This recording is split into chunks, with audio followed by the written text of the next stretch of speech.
With you and on the line with us, this is fascinating. Julia Olson is with us. She's an attorney and executive director with Our Children's Trust. The website is childrenstrust.org, and you can you can tweet her at OTCORG, as in Our Children's Trust.org. Julia, welcome to the program. Thanks for having me, Tom. So tell us about Our Children's Trust and why you are in the midst of this interaction is probably the wrong word. Please correct my language here. With Rex Tillerson, the guy who is running ExxonMobil and is in all probability going to be our next Secretary of State. What's going on? Sure. So Our Children's Trust is a nonprofit organization working to support young people across the country and globally to take action, legal action against governments for their actions in contributing to the problem of climate change and failing to protect young people and future generations from catastrophic climate change. And Rex Tillerson is at issue here because I am counsel for 21 young people who have sued the United States government for violating their fundamental constitutional rights to a climate system capable of sustaining human life. And this past November, our judge issued a really landmark decision denying the motions to dismiss the case that were filed by the federal government, but also by the industry groups that have intervened as defendants in the case. And the court said these kids have constitutional rights and their case can proceed to trial. Wow. And yeah, so now we're in the process of beginning discovery and looking for the kinds of evidence and testimony from both the fossil fuel industry and the U.S. government on its role in causing climate change and continuing to exacerbate the problem. I remember back when I was writing Unequal Protection, a book about the 14th Amendment and ultimately Citizens United and all that sort of thing. And there's a chapter in there about the political plight of women prior to 1920, that a woman had to have a man represent her, that she could not sign a will, she could not sign a check. The only courts that she could present herself in were courts that were reserved for mentally disabled people and for children. And I just kind of always assumed that while that got cleaned up with regard to women, that the children part of it was still, that children don't have, quote, constitutional rights, or at least full constitutional rights. Has there been an evolution over time on that aspect of what would you call it, jurisprudence or whatever? Or is this a real breakthrough in granting full constitutional rights to people who are not of voting age?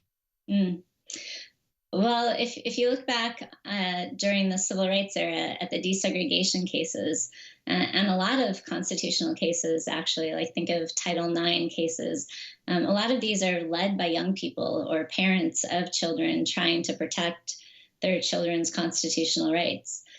So the right of equal education was a right that was afforded to young people, students.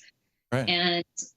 And so what's really groundbreaking about this decision from November in the Juliana versus United States case that Our Children's Trust is supporting is the fact that the court has recognized for the first time in our country's history that the right to a climate system capable of sustaining human life is one of our fundamental constitutional rights under the Fifth Amendment.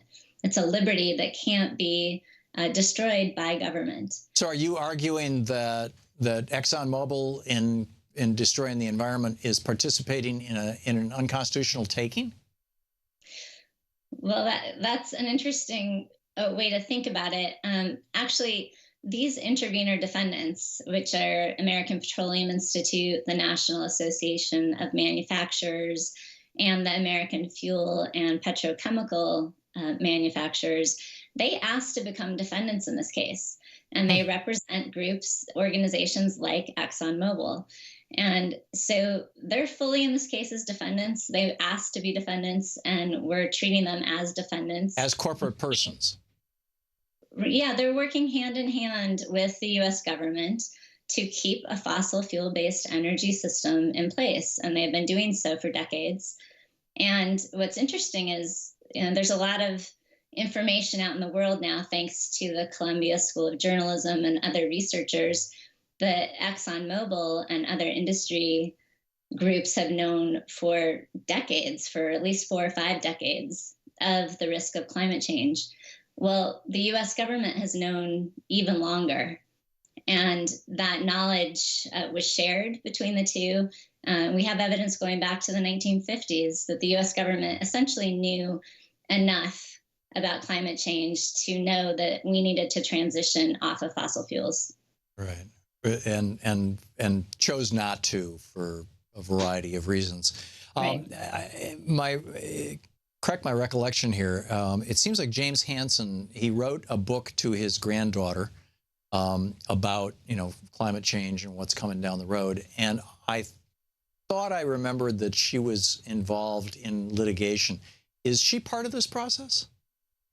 She is. Sophie is one of my plaintiffs, and Dr. Hansen is her guardian in the case. He's also the guardian on behalf of future generations, which are represented as a plaintiff as well. That is great. Good on him. So where is it at? Where is it going? And what can people do to support your efforts?